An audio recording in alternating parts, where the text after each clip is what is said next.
Y la Municipalidad de Providencia lanzó el botón Alerta Estudiante. La iniciativa busca que tanto estudiantes como colegios, liceos, universidades denuncien de manera confidencial situaciones que afecten su seguridad o la de sus compañeros en el espacio público. Para profundizar en este tema y lo relativo también a la sensación de inseguridad que se vive en la región metropolitana y en el país, nos acompaña la alcaldesa de Providencia, Evelyn Matei. Alcaldesa, bienvenida a Canal 24 Horas. ¿Cómo le va? Muy buenas tardes. Hola, buenas tardes, Andrés. Un gusto estar con ustedes. Es una pena, sí, que tengamos que hablar de cosas tan terribles, ¿no es cierto?, en materia de seguridad ciudadana, más bien de inseguridad. El tema de la delincuencia está con niveles de violencia realmente que nunca habíamos visto antes y es inaceptable. Alcaldesa, partamos por el tema, obviamente, del anuncio. Alerta Estudiante, ¿qué significa? ¿Es una aplicación? ¿Es una suerte de botón de emergencia? Cuéntenos cómo funciona en la práctica. Cualquier persona puede bajar una aplicación que se llama SoSafe, ¿no?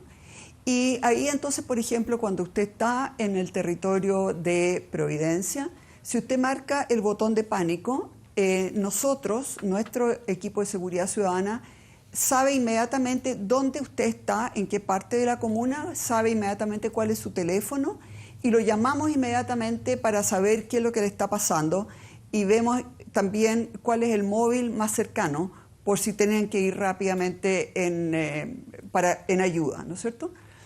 Ahora, estos botones cualquier persona los puede ver. O sea, si yo, por ejemplo, aprieto un botón de pánico y alguien quiere saber quiénes están apretando botones de pánico, en qué partes de la comuna, eso los vecinos lo pueden ver. En cambio, esta es una aplicación privada. Un niño, por ejemplo, que siente que alguien lo está siguiendo y que no le gusta, o que hay un auto que viene siguiendo, o que hay alguien que está en una actitud matonesca afuera y siente que lo están esperando, puede apretar ese botón, pero nadie más se va a enterar. Y nosotros, nuestros guardias de seguridad, lo llaman dentro de 18 segundos. Es muy, muy rápido. ¿Alcaldesa?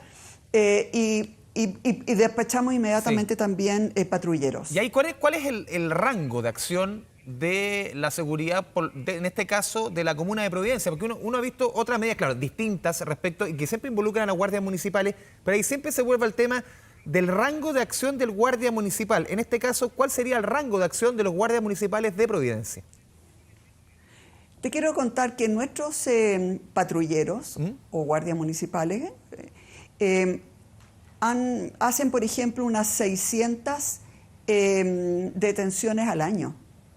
O sea, realmente nosotros podemos actuar cuando hay violencia, cuando se está cometiendo delito, o sencillamente podemos acompañar a alguien que se siente inseguro. Así que el rango es muy, muy amplio. Obviamente que cuando nosotros detenemos a alguien, que en realidad es retener, inmediatamente tenemos que llamar a Carabineros o a la PDI, porque ellos son los que después tienen que llevarlo, ¿no es cierto?, a los cuarteles, hacer las preguntas, hacer todos los trámites ante la fiscalía, si es que hay un delito cometido, etcétera. Pero nosotros actuamos en todo, desde acompañar a una persona que se siente muy insegura hasta atrapar, ¿no es cierto?, si es que hay alguien que está cometiendo delitos flagrantes. Sí, alcaldesa, aquí hubo una encuesta previa, hubo un trabajo previo, un diagnóstico para llegar a esta aplicación. ¿Qué es lo que dijo esa encuesta hecha, me imagino, a jóvenes, adolescentes, hombres, mujeres de la comuna? Hicimos una encuesta en mayo de este año en que les preguntamos qué tan seguros o inseguros se sentían en el trayecto desde la casa, ¿no es cierto?, al lugar de estudio. El 88% dijo sentirse inseguro. Más o menos un 50% señaló que había tenido algún tipo de abuso o de algún tipo, ¿no es cierto?, de interacción desagradable. Y más o menos el 50% también de esos lo formalizó ante Carabineros. Un 22% nunca hizo ninguna denuncia. Pero nosotros en realidad hemos tenido, porque tenemos un botón de pánico también para acoso callejero. ¿Se acuerda cuando estaba el tema de la burundanga, qué sé yo? Bueno, ahí hicimos este botón que es de acoso callejero, Hemos tenido 110, 120 personas que han apretado el botón de pánico por acoso callejero, y en una de esas nos dimos cuenta de un caso que es bastante complejo, que nosotros estimamos que hay delito y que estamos detrás de esa persona para poder ver si es que la podemos detener lo antes posible. Así que en general la ciudadanía, los vecinos, los estudiantes lo han usado con mucha disciplina, yo diría. Con responsabilidad, porque ahí surge la duda, con alcaldesa. responsabilidad. Sí, porque, no sé, típico, no sé, nota que al 133 muchas veces que llaman por puras tonteras, puras falsas alarmas. En este caso, de acuerdo a la experiencia primera que ustedes tuvieron por este caso de acoso callejero, ¿la experiencia fue positiva? ¿No hubo esos casos, el típico chistosito, chistosita que llama por situaciones que al final no son? No, gracias a Dios no hemos tenido prácticamente de eso, en parte porque tenemos todos los datos del celular desde el cual se llamó. Alcaldesa, ¿usted ve carabineros Y porque desbordados? además lo llamamos de inmediato. Claro. Alcaldesa, a ver, uno ve este tipo de medidas. ¿Usted ve que la seguridad de parte de carabineros en su comuna está desbordada? El tema de la seguridad está desbordada en todo Chile, de Arica a Punta Arenas. En Providencia hemos hecho un tremendo esfuerzo en primer lugar se creó, ¿no es cierto?, esta Fuerza de Seguridad Ciudadana.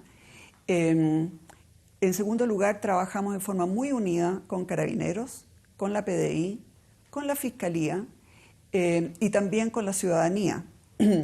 Por ejemplo, hay sectores comerciales donde hemos visto que hay bastante delincuencia, entonces hacemos un acuerdo en que muchas veces son los propios locatarios los que ponen las cámaras, ellos las compran, pero nosotros, ¿no es cierto?, las conectamos con seguridad ciudadana.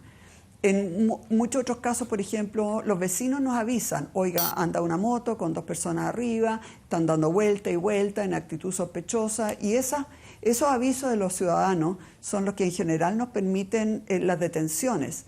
Así que en general lo que nosotros hemos hecho es articular a todas las instituciones, a todos los actores, ¿no es cierto?, que participan en seguridad ciudadana, y nosotros mismos actuar en forma bastante decidida cuando nos encontramos con un delito flagrante. Por ejemplo, nosotros, el tema, ¿no es cierto?, de la ocupación ilegal de casas, los ocupas, era algo que nos estaba provocando muchísimos problemas, porque ahí muchas veces hay griterío, hay música hasta las 5 de la mañana, muchas veces hay olor a marihuana, hay alcohol a cualquier hora, etc.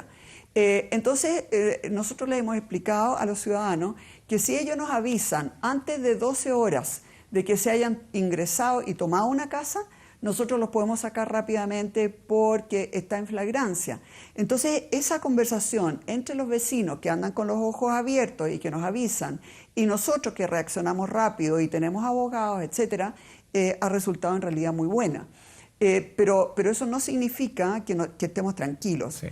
Nosotros tenemos más o menos las mismas cifras que el 2019 en materia de delincuencia. Pero en esa época los ataques generalmente eran de noche, ahora son a cualquier hora.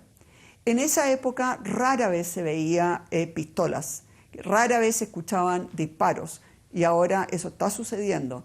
Así que a pesar de todo el esfuerzo que estamos haciendo y que están haciendo todas las instituciones, nosotros notamos que realmente hay un empeoramiento preocupante del tema de la seguridad ciudadana también en Providencia. Usted, por lo menos la semana pasada conversábamos con la alcaldesa de Ñuñoa, la alcaldesa Ríos, que también llegaron a un acuerdo con ustedes en Providencia, por ejemplo, respecto al barrio Italia. Y uno ve también cómo alcaldes de diferentes colores políticos, aquí los colores políticos no importan, se ponen de acuerdo para temas súper sensibles. Ahí es diferente respecto a otros barrios comerciales. Ahí directamente, frente a encerronas, a bordazos, no tiene que ver con el tema, por ejemplo, de la violencia clásica de los viernes, lamentablemente, como en Barrio Las Tardes y otros. Ahí apuntaba a eso. ¿Cómo se realiza ese trabajo? Y también tiene que ver con otras comunas, alcaldesas. Veíamos hace algunas semanas, trabajo mancomunado en Vitacura, Las Condes, Lo Barnechea, también frente a otros temas de delito. Los alcaldes se juntan, los alcaldes se ponen de acuerdo. Pero uno se pregunta también qué pasa con el Estado. En general, Andrés, los alcaldes tenemos muchas menos diferencias ideológicas. ¿Por qué? Porque tenemos que hacer algo para que una situación que le está afectando a nuestros vecinos mejore. Entonces uno se pone súper práctico y se sacan muchas veces todas estas cosas tan ideológicas, ¿no es cierto? y uno va tomando medidas que son prácticas. Y cuando uno va a eso, a las medidas prácticas, en general no hay tanta ideología. Yo siempre digo la seguridad ciudadana, cuando a una persona lo asaltan, da lo mismo si es de izquierda o de derecha. Es un ser humano al que lo están asaltando y nosotros tenemos que tratar de evitarlo. Y por lo tanto, en general, entre los alcaldes hay mucho mayor cooperación que lo que hay, por ejemplo, en la Cámara de Diputados, en el Senado o en el propio gobierno. Y eso, por eso que justamente me ha gustado tanto ser alcaldesa, porque es mucho más del tratar de hacer bien las cosas que de estar defendiendo posturas políticas. Alcaldesa, respecto a la principal preocupación hoy día de los chilenos, la seguridad, lo hemos estado conversando todo este rato. ¿Cómo ha visto usted, cuál es su análisis respecto al actuar del gobierno en estos 5 meses y medio que lleva de administración? Han dado señales muy malas. Durante bastante tiempo se resistieron, por ejemplo, a decretar el estado de emergencia. Después finalmente lo decretaron, pero la verdad es que uno no siente que haya una convicción fuerte cuando uno ve, por ejemplo, ¿no es cierto?, que el líder de la CAM habla de que el robo de madera es una forma de poder comprar armamento. Uno no ve una reacción importante del gobierno. El robo de la madera no es algo tan difícil de erradicar. No es como un celular que es chico, que uno lo puede esconder. No es como la droga, que es más fácil de esconder. Estamos hablando de madera, que es transportada por camiones inmensos. Son rollizos enormes, que tienen que ser procesados y vendidos en algún lado y que tienen que estar siendo talados también en un determinado lugar.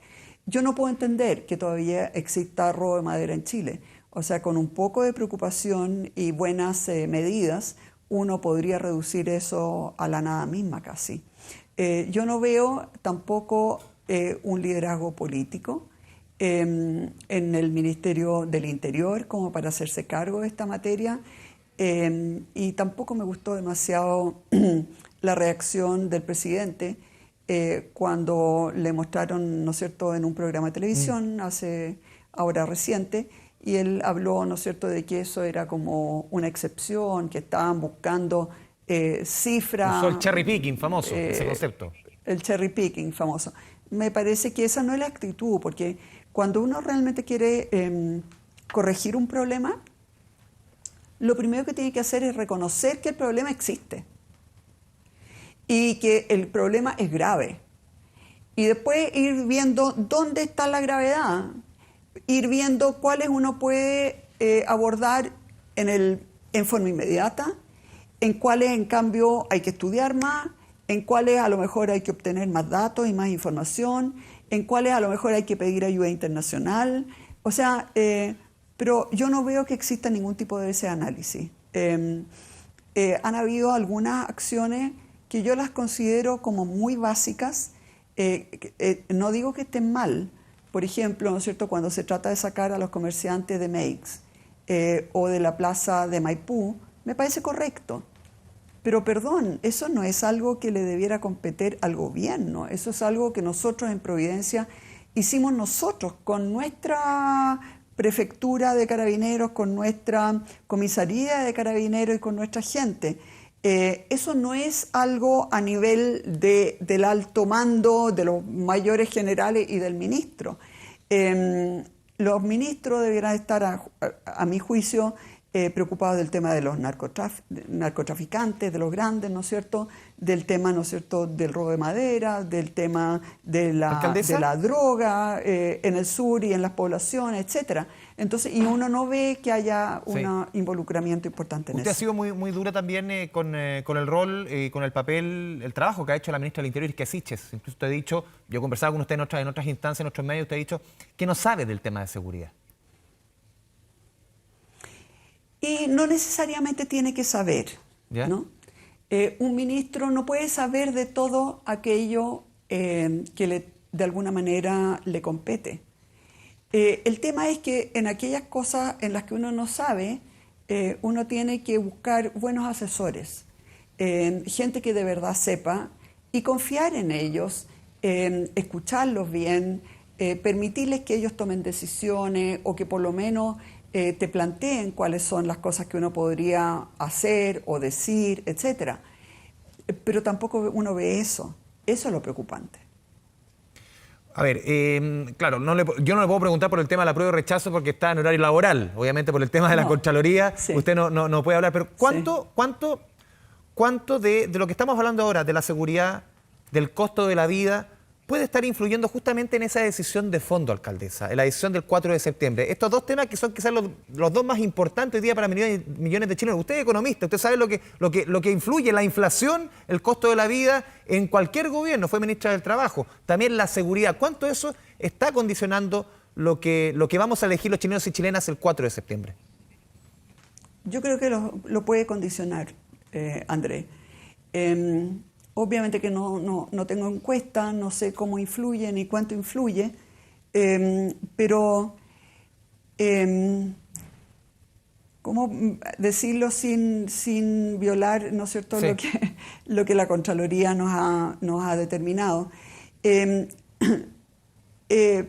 creo que la gente se ha formado una opinión sobre qué es lo que dice o lo que no dice la nueva Constitución respecto a esos temas. Y hay un tema que es bien importante. No por el hecho de que una Constitución diga algo, esas cosas pasan al día siguiente.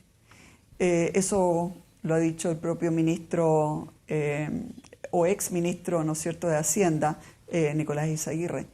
Hay que tener plata para hacer las cosas, hay que tener dinero, hay que tener ingresos. Yo puedo decir, miren, desde el día de mañana yo les voy a pagar a todo el mundo aquí, no sé, 2 millones de pesos en la municipalidad. Pero si no tengo el dinero, esas son promesas falsas, ¿no? Y yo creo que eso también la gente va entendiendo, de que no porque uno ponga algo en la Constitución. A ver, yo estoy de acuerdo en que se pongan, por ejemplo, derechos sociales en la Constitución. A mí me gustaría que una futura Constitución dijera, por ejemplo, que debe haber equidad. Equidad en la formulación de las políticas públicas.